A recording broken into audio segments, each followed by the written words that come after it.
Secangkir pengharapan untuk mengawali hari ini. Renungan pagi tanggal 3 Januari, waktu-waktu yang menyenangkan bagian 2. Matius 24 ayat 14. Dan Injil kerajaan ini akan diberitakan di seluruh dunia menjadi kesaksian bagi semua bangsa. Sesudah itu barulah tiba kesudahannya. Studi tentang nubuatan Alkitab bukanlah satu-satunya reaksi keagamaan terhadap revolusi Prancis. Reaksi yang kedua adalah kebangunan rohani terbesar yang pernah mengguncang Amerika. Dimulai pada tahun 1790-an dan berlanjut hingga tahun 1840-an. Kebangkitan besar kedua ini memberi akibat lebih dari apapun dalam sejarah negara muda tersebut. Ia mengubah Amerika Serikat menjadi negara Kristen. Kebangkitan agama ini diiringi oleh gelombang reformasi sosial dan pribadi. Banyak orang mulai percaya bahwa terobosan politik dan teknologi pada akhir abad ke-18 dan awal abad ke-19 telah mulai menjadi penyedia sarana untuk penciptaan surga di bumi. Ratusan gerakan reformasi muncul untuk perbaikan kehidupan manusia.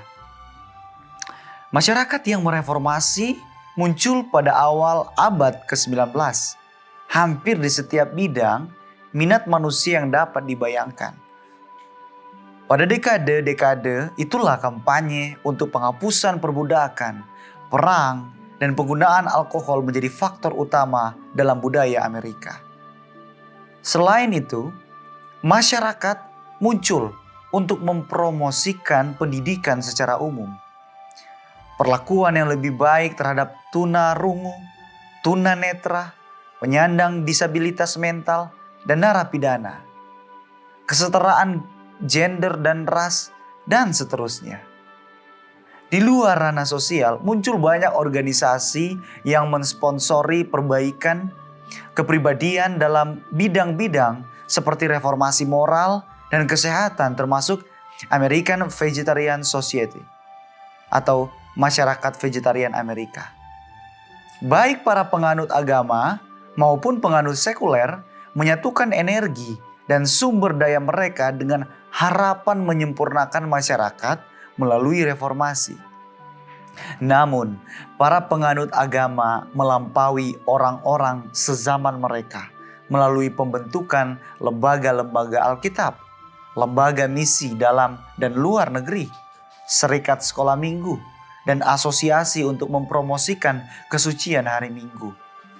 Untuk pertama kalinya, umat Kristen Protestan merasakan perlunya memberitakan Injil ke seluruh dunia. Karena reformasi dan semangat dalam misi untuk menjangkau, maka pada tahun 1830-an, harapan untuk datangnya milenium muncul di mana-mana. Charles Finney, penginjil Amerika terbesar saat itu, mengemukakan pendapat yang berlaku di gereja-gereja ketika ia menulis pada tahun 1835 bahwa jika gereja mau melakukan tugasnya dalam reformasi, maka milenium mungkin akan tiba di negara ini dalam 3 tahun. Pemikirannya adalah bahwa reformasi dan aspek lain dari kebangkitan akan mempersiapkan dunia terhadap permulaan milenium dalam Wahyu 20, di mana bumi akan terus membaik hingga Kristus kembali pada akhir 1000 tahun. Di tengah-tengah kegembiraan menyambut milenium itu, William Miller datang menyampaikan pekabaran Advent atau kedatangan Kristus kembali. Hasilnya, gereja-gereja di mana-mana menyambutnya dengan tangan terbuka.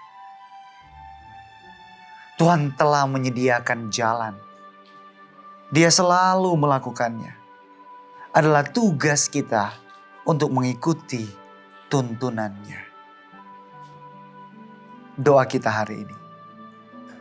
Tuhan, bangkitkan kembali semangat rohani kami, agar hidup kami membawa pembaruan dan kesaksian bagi dunia. Amin.